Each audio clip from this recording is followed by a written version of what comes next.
Olá, tudo bem? Meu nome é Estevão Zilioli, eu sou biólogo, sou educador, sou Google Innovator e estou aqui porque sou facilitador do Educamídia. E essa é a oficina Números que Contam Histórias, uma oficina interativa em que eu vou fazer perguntas e você vai responder ao mesmo tempo que eu estou fazendo as perguntas num Google Forms, que está junto com o vídeo. Então você foi lá no documento, tinha lá esse vídeo e do lado um Forms. Deixa esse Forms aberto. Vai ter alguns momentos até que eu vou pedir para você pausar o vídeo para você poder responder esses meus questionamentos. E quando você enviar o formulário, você vai ver algumas respostas comentadas, especialmente a parte do final, que tem lá um desafio de quais gráficos podem estar te enganando, ok? Bom, vou começar com uma pergunta, né? Que é por que a gente usa gráficos para transmitir informações? Porque se a gente simplesmente apresenta gráficos, especialmente dados, sequência de dados, né, a partir de números, talvez eles não tenham o impacto que eles têm quando a gente transforma esse gráfico em imagens proporcionais a esses números. Né? Por isso, normalmente, são barras, um gráfico de pizza, um gráfico de linhas, e havendo uma proporcionalidade adequada, que é o que se busca, a gente consegue tornar essa informação muito mais visual do que se a gente simplesmente olhasse para os números. Então, o meu primeiro exercício, a nossa primeira atividade, que está lá no Forms, essa imagem está lá também, mas é um gráfico, eu não vou falar muito sobre ele, eu quero que você leia esse gráfico, olhe para esse gráfico e que você interprete esse gráfico a partir de três perguntas que estão lá no formulário. A primeira pergunta é o que você percebe a partir desse, olhando para esse gráfico, você percebeu o quê? Segunda, né, e aí seja bem nessa primeira pergunta, né, seja bem objetivo, a partir mesmo desses dados. Beleza. A segunda pergunta, o que você imagina? Né? Eu percebi uma coisa, eu vi uma coisa, agora eu imagino algo, né? O que fez com que você ficasse curioso sobre esse gráfico? Que deduções você fez a partir desse gráfico? E a terceira pergunta, que é você me responda o que está acontecendo nesse gráfico. Mas aí o jeito de você responder é escrever um título que capture a ideia principal desse gráfico. Então, se você fosse o jornalista responsável pela matéria em que esse gráfico vai sair, você daria que nome para esse gráfico, ok? Pausa o vídeo, vai lá no Forms, responde tranquilamente e volta aqui. Agora sim, vou mostrar um outro gráfico. Esse gráfico ele já está usando um outro tipo de recurso, que é, ao invés de ter barras, linhas ou proporcionalidades, né, dentro de um círculo, ele está pegando o mapa do Brasil e pintando o mapa do Brasil com cores que representam números. Esses números são uma representação de quê? De milímetros de chuva acima ou abaixo da média num determinado período, sabendo que esses tons de azul são regiões que tiveram chuvas acima da média, e aí você pode ir lá olhar na legenda, né, o que é quanto acima da média, e as cores mais quentes, né, do amarelo para o vermelho, regiões que tiveram chuvas abaixo da média. Então, como a gente teve regiões que sofreram impactos, né, sendo que as regiões em branco são as que não tiveram grandes impactos, estão dentro da média, pelo menos. E aí, então, tem uma quantidade gigantesca. Imagina compilar esses dados, a quantidade de dados que conseguem ser disponibilizadas e facilmente visualizadas por conta desse recurso. Então, isso é uma outra maneira de expressar números a partir de imagens. E aí, um terceiro gráfico, esses três gráficos estão numa matéria que eu vou passar para vocês daqui a pouquinho, que também é um gráfico que está usando o mapa do Brasil, mas que pinta de vermelho regiões específicas, ou seja, regiões que estão vivendo uma seca histórica no período. Né? Essa matéria é de 2024, então o título do gráfico: 16 estados e o Distrito Federal passam por pior período de seca em 44 anos, e aí você consegue ver que as regiões estão pintadas em vermelho são essas regiões que tá sendo falada. Então, imagina se eu tivesse que colocar uma lista de cidades, de regiões, de mesma lista de estados, seria algo muito mais difícil de assimilar do que a partir dessa informação. Mas como o gráfico sozinho é muito aberto para interpretações, eu quero que agora você vá lá no formulário, perceba que no formulário tem um link que vai te mandar para essa matéria de onde eu tirei esses 3 gráficos. E aí, quero que você leia a matéria. Tem vários outros gráficos nessa matéria. E aí agora, a partir da leitura dessa matéria, mudou alguma coisa na sua percepção? Né? Quando você vê aquela imagem, aquele primeiro gráfico, o que você deduziu, o que você pensou, é parecido com o que os responsáveis pela matéria, né, também trouxeram? Então, faça a leitura, explore os gráficos, veja qual foi o texto, né, que o jornalista escreveu, como ele interpretou, e me diz se mudou algo na sua percepção, se você concorda ou discorda com o texto, ou se a sua interpretação não estava melhor, melhorou agora, ou se você continua concordando com a sua interpretação e acha que o jornalista não fez uma boa interpretação. Enfim, abra teu coração, conta para mim, pode dar o pause, responde lá. Vamos seguir aqui falando agora de gráficos muito animados, porque um recurso que a internet, as novas linguagens de HTML trouxeram é a possibilidade de animação, né? De pequenos vídeos, né? Nesse caso GIFs, tem até um GIF aqui do lado, né? Da galerinha dançando. Então esses gráficos animados, eles podem trazer ainda mais informações. O primeiro que eu quero mostrar para vocês é esse do New York Times, que mostra ao longo de décadas, desde os anos 50 até 2018, se eu não estiver enganado, vamos dar uma olhadinha aqui que já vai chegar, 2015, 2015. Então, como a temperatura do verão nos países do hemisfério norte foi aumentando, né? Como a gente tinha poucos representantes aí no extremamente quente, né, que está aqui embaixo, e como agora na última década, como isso aumentou de número, ou seja, de novo um gráfico que pega dados de muitos países ao longo de muitos anos e traduz de maneira visual e agora consegue, ao invés de eu ter uma sequência de gráficos em um único gráfico, como ele é um vídeo, né, como ele é uma imagem em movimento, eu consigo ter ainda mais informação.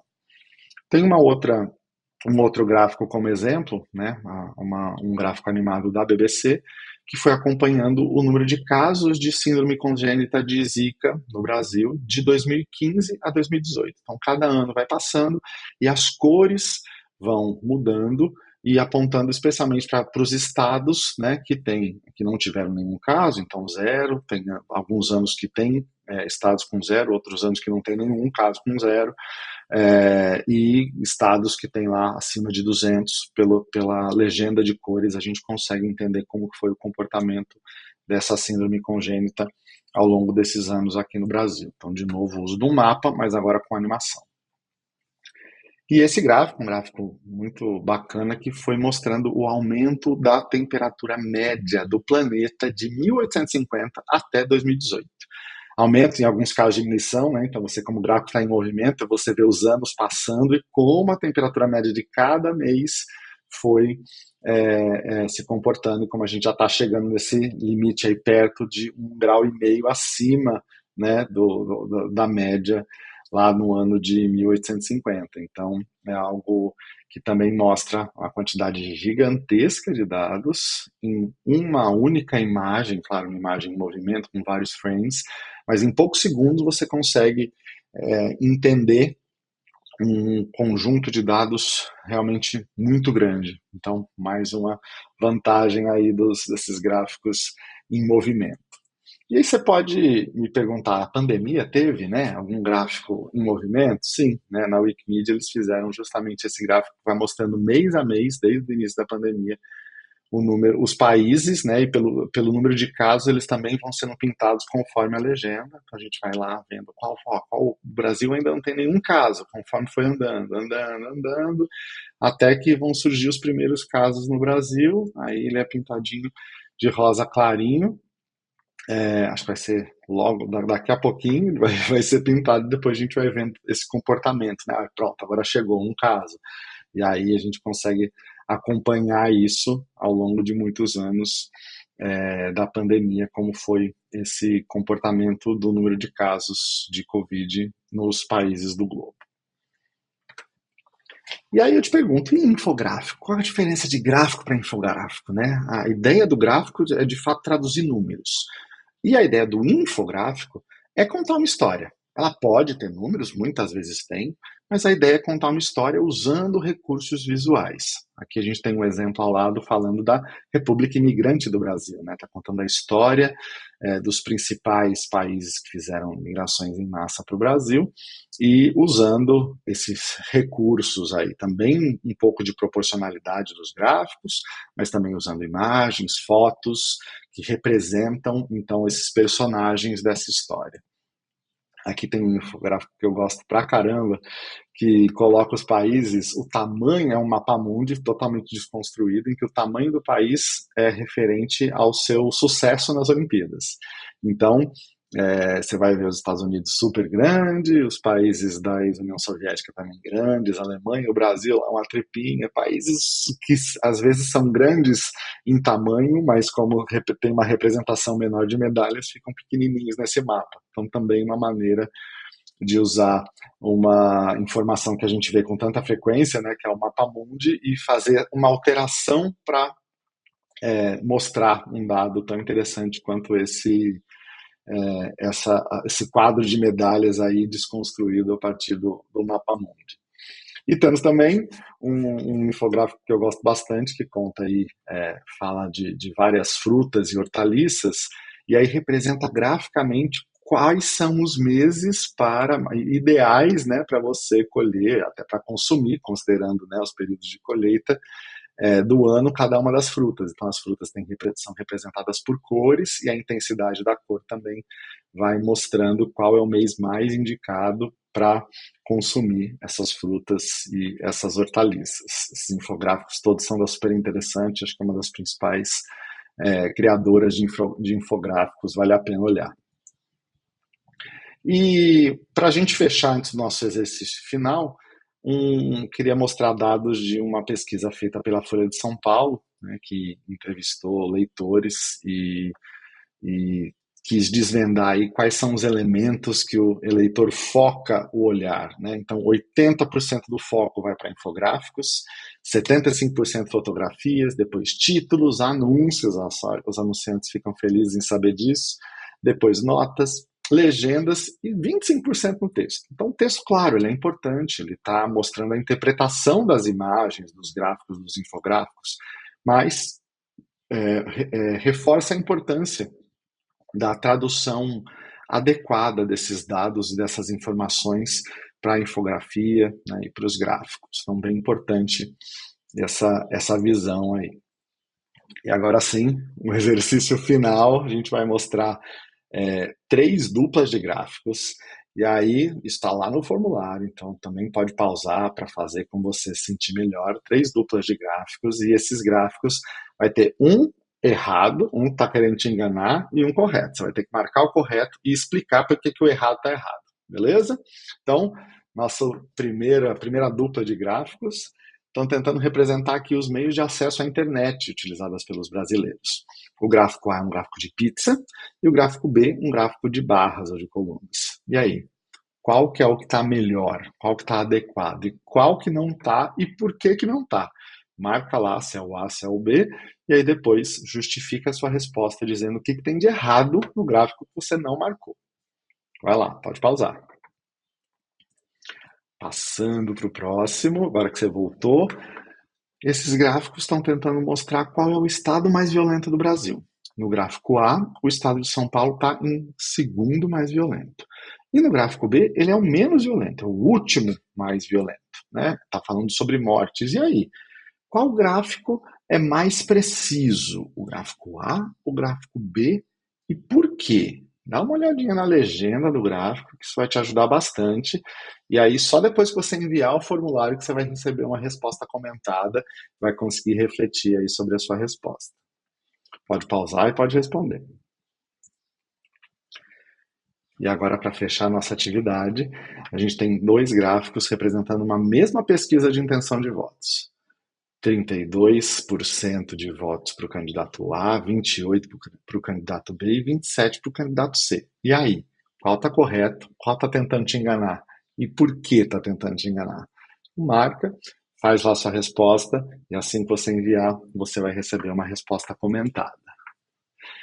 E aí, o que você concluiu a partir desses 3 últimos gráficos. Esse exercício feito a partir de uma matéria do Nexo, inclusive tem o link para você ver a matéria toda, e explora várias possibilidades de gráficos que podem ser usados ou para te enganar, ou às vezes são erros mesmo, que acabam priorizando o layout e o design, e não pensando de maneira adequada nas proporções e nas maneiras de apresentar os dados.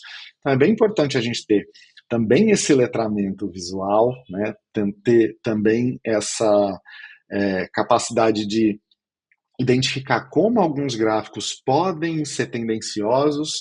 Ele está usando os dados, ele não está, eventualmente, não se pode dizer que ele não está usando os dados, mas a maneira de apresentar pode ser tendenciosa, pode ser incorreta, pode ser uma maneira também de enganar o leitor. Mais um cuidado aí que a gente pode ter. Então, envie seu formulário, receba as suas respostas comentadas, depois volta lá na atividade, diz o que você achou, a gente gosta muito de receber o seu feedback.